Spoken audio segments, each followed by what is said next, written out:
A popular saying is nothing I ever lost on the internet, but what is something you have been searching for years and you haven't found it yet? Around 10 years ago I was using StumbleUpon and found a website outlining a mysterious expedition into a New England wood where a portal to an alternate dimension allegedly exists. Something about a group that went into the portal and never returned. Something else about an upcoming expedition to follow the first. The alternate dimension is an America much like our own, but uncolonized and pristine. There were even schematics to a sort of chair that made the trip easier. The most curious part to me was the direction for finding the forest and the expedition group. Something to the effect of, if you have found this website you have either been searching for us for a long time or you are meant to find us according to the will of the universe. If you are to continue your journey you will be able to solve the riddle hidden in this page. If you cannot solve this riddle you are not meant to find us. I'd be lying if I said this didn't pique my curiosity, and I've been looking for the website ever since. I've attempted to figure it out with StumbleUpon, and I swear I bookmarked the page, but no such luck. Edit. Thanks to you Agely, this appears to be an early internet hoax game called Hat. http www.incunabla.org has a mirror of the original pamphlet which I must have seen on long gone site.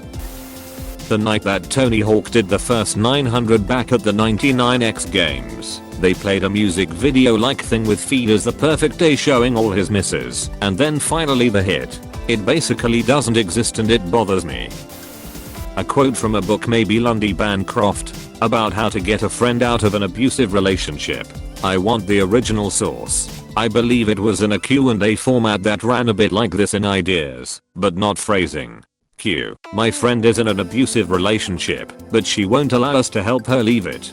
How do we safely get her out? A. You don't. You need to offer her the opposite of what her abuser is. Choices. Allow her to socialize with whom she wishes, even her abuser, because he's probably isolating her. Forgive her for being flaky, because he may not be. Allow her to choose for herself, even if you disagree with the choice, because that's the opposite of what he's doing. She has to decide to leave by herself. This old French website that hosted these pixel clip art versions of Disney characters. Because the outlines were single pixels wide and there was no compression, little me could save them and recolor or edit them in Paint easily. I basically made a whole drag and drop dress up game in Paint using their Tinkerbell and Jasmine. Like, I don't have much use for it these days, but I look for it occasionally just for nostalgia purposes. Last time I used that site, I must have been like 12. It's been well over a decade. An Antique Roadshow episode where the appraiser asked the owner if they had cleaned a priceless Milanese helm. They responded, I hit it with a little lemon pledge, and the appraiser visibly shivers. There was a quote that I read on the title of a post that went something like, just because you've gone down 90% doesn't mean you can't go down another 90%. It's related to the stock market and can also apply to life. I've wanted to find out who said that for the longest. What color is Groglin Grey? Grandfather always talked about painting his house Groglin Grey, but I can find no reference for it. That song I can kinda hum, but only know one word to, and to Google song lyrics plus love would clearly be ridiculous. An electronic copy of the Machine Gun Dealer's Bible, which I bet a coworker years ago I could find. In an effort to prevent myself from owing him $5, I'm still looking for it. In 2003, there was a commercial for I think E-Trade where a CEO retires and hands the company over to his stoner bro grandson, whose entire press conference is him saying I'm so stoked. Everyone dumps the stock immediately, and the ad was about how quickly you could trade using E-Trade. My family loved that commercial to the point where we had shirts made that said I'm so stoked. I have looked through a lot of commercial compilations in YouTube, but I've still never found that ad.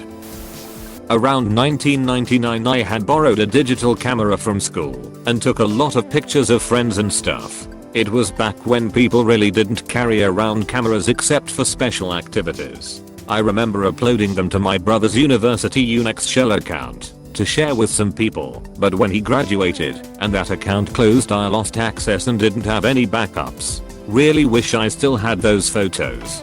Nobody has them.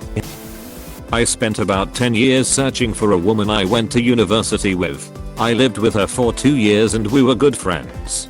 She was just not too hot at being contactable. Like the sort of person who loses their phone every few months so just gets a new one with a new number. Anyway, she had zero web presence so was practically impossible to track down, but I figured maybe one day she would make herself known. Well, one day she did.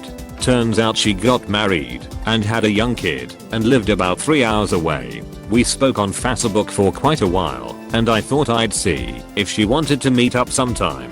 And then she died.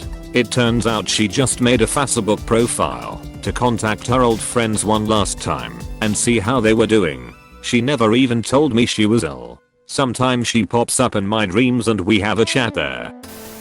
A Reddit comment about a person who didn't know they had schizophrenia until they moved. When they lived in their apartment they had a noisy neighbor, a radio that kept playing in another unit, and could hear their upstairs neighbor constantly walking across the floor. But then they moved to a standalone house and they could still hear all the noises from the apartment. I remember the phrase insidious schizophrenia in there somewhere. Very haunting and well written, but I haven't been able to find it again.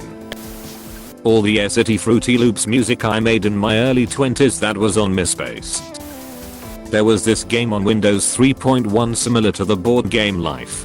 You allocated time each day to studies, work, and rec in order not end up a bum on the street or dead. This video I think I found on Vimeo of these guys working at a BNG shipping facility. Apparently a customer requested a video of the process of putting together their new order for shipping. These two guys put together a great video with them dancing to Maniac by Michael Cimbello throughout it. I'd love anyone who can find what I'm talking about. Where the quote, "I wanted 16 candles Molly Ringwald, not pretty and pink Molly Ringwald," comes from. An American I think movie I saw as a kid about a girl in the country and her cousin, a guy that was in a wheelchair that refused to go out 90s, maybe 80s. Lots of golden hour scenes and bright photography. Edit, it was Prima Baby. Thank you informal wish.